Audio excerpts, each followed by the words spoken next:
नमस्ते। हम हमारे नए वीडियो के साथ आज हाजिर हैं। Today we are going to be speaking to Father Cedric Prakash, who is a human rights activist, a well awarded personality, very vocal, speaking about various human rights violations in India, especially against the Christian community.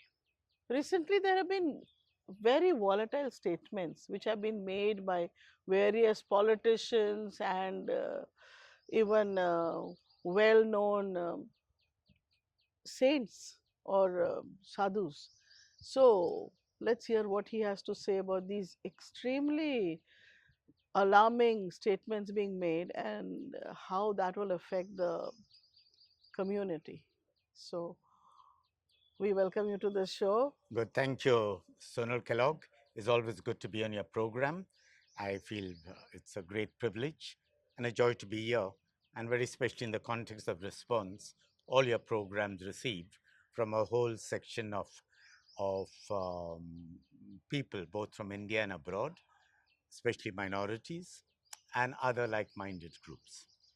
So today we are specifically going to speak about the various volatile statements being made by different people.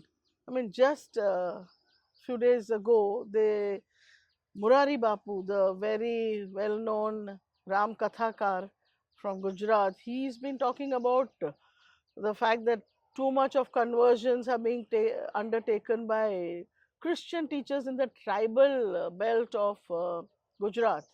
તથાકથિત ધર્મગુરુ અમને સેલવાસ અને દમન મફતમાં 1 થી 12 સુધી ભણાવવા લઈ જાય છે અને દરમિયાન અમને ખ્રિસ્તી બનાવી નાખે છે. બાપુ, શું આપ ઉદ્યોગ જગતને પ્રાર્થના કરી શકો કે આવા વિસ્તારોમાં વધારે શાળાઓ સ્થપાય, સત્કર્મ થાય? લોકો પાસે ગરીબાઈ છે, માટે જો ફ્રીમાં શાળામાં શિક્ષણ મળે તો એવું સારું શિક્ષણ વધારે શાળાઓ ખુલે. What do you have to say about that? Yeah, it is unfortunate that a man of the stature of Murari Bapu should make such statements and even polarize a lot of sections of the Hindu community here in Gujarat and elsewhere. And this is not the first time he's doing it. He has done it before, and it is, he has been speaking publicly, making these statements. For me, in the context of what he has said just a couple of days ago, I would like to respond with 3 points. First of all, what evidence does he have?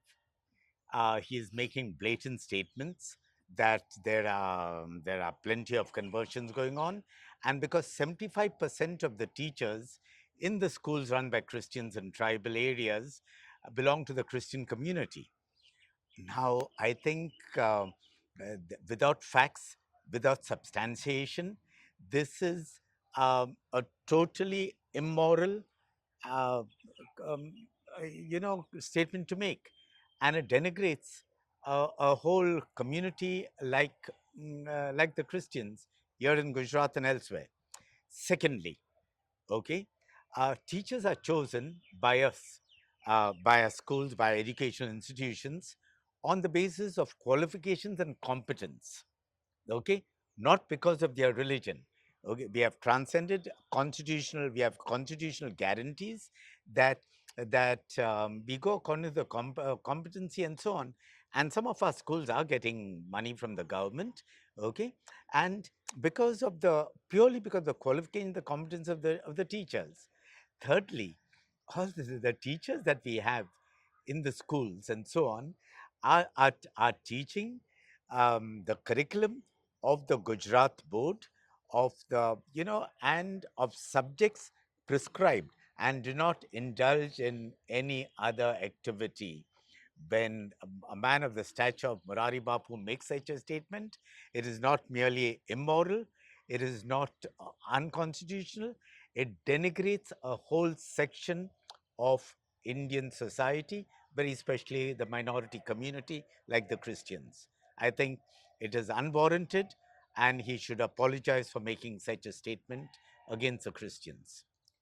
Also, the education minister has also taken cognizance of that and said we will take strict action. But Yeah, actually, there are no cases. Nobody yeah. has complained. There is no complaints and so on. This is all some time ago when he was having the Shabri Kumbh together with the current Prime Minister Modi. He said there are plane loads of missionaries coming to convert the Dangs from the Vatican. I mean, such ridiculous, preposterous, what we call fakeism, full of lies, you know, which has seemed to be mainstreamed in the country today. It is, and the people who are targeted are definitely the minorities, the excluded and the exploited, the poor and vulnerable, and other subaltern sections of society. Especially in terms of what's happening in the tribal area, they are getting educated in. Yeah. So, in a way, do you think this is like speaking about against educating of the tribals? What do you have to Yes, say about that? definitely. Uh, the government has done precious little to bring quality education to the tribals, to the Adivasis, to the Dalits, to the OBCs, to the other subaltern sections of society. So we have gone and tried to empower them, to tell them about their rights as citizens of India, which are constitutional rights. And I think this is a threat to other vested interests and to the forces inimical to the tribals being empowered, having their rightful place in society. And that's definitely a threat.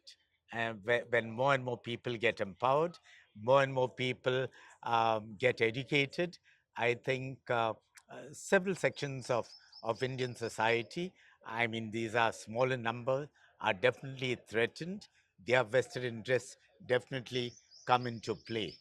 The other issue I would like to ask you about is the Madhya Pradesh Chief Minister Mohan Yadav talking about the fact that they are going to impose the death penalty for anybody who's involved in conversion of girls. And he announced this on March 8th, Women's Day. What do you Yeah. have to say about that? See, I think this is an absolutely ridiculous statement that the Chief Minister of Madhya Pradesh has to make such an obnoxious statement. I mean, it's unwarranted, and he needs to apologize. First of all, death penalty for anyone anywhere, is barbaric. Today, most of the countries of the world have abolished capital punishment, have abolished death penalty. Still, um, um, India has not abolished it, but it's given for the rarest of rare cases. Yes. The world today speaks about the sanctity of life from womb to tomb. Now, it is important for us to say that our chief minister making such an unwarranted statement, which does not have any kind of legal status, I think it's terrible. Secondly, there is Article 25 of the Constitution, which clearly guarantees every single citizen the right to preach, practice, and propagate one's religion. And I think it is important for us to realize that everyone has the right to embrace the religion of his or her choice. No one is talking about conversion. I do not have the right to convert. That is important.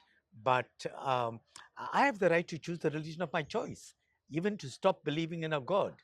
Now, all these things, either by Murari Bapu or Chief by the Minister Chief Minister Mohan of Madhya Yadav. Pradesh, um, I think is a clever ploy to defocus on the real issues that plague the country today, of roti, kapda, or makan for the poor and the marginalized, of the growing impoverishment of large sections of the people, of a few people controlling the economy, the rich becoming richer, of the growing unemployment, of the fact that even in Gujarat, there are hundreds and thousands of rich Gujaratis who are getting involved with human trafficking.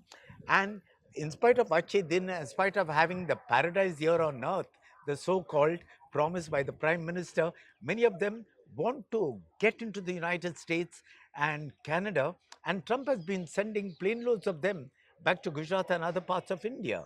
I think why have these not hogging the headlines, which it should naturally do, and things like conversion and so on. And we have numbers to very clearly show that the percentage of Christians is not going up in India.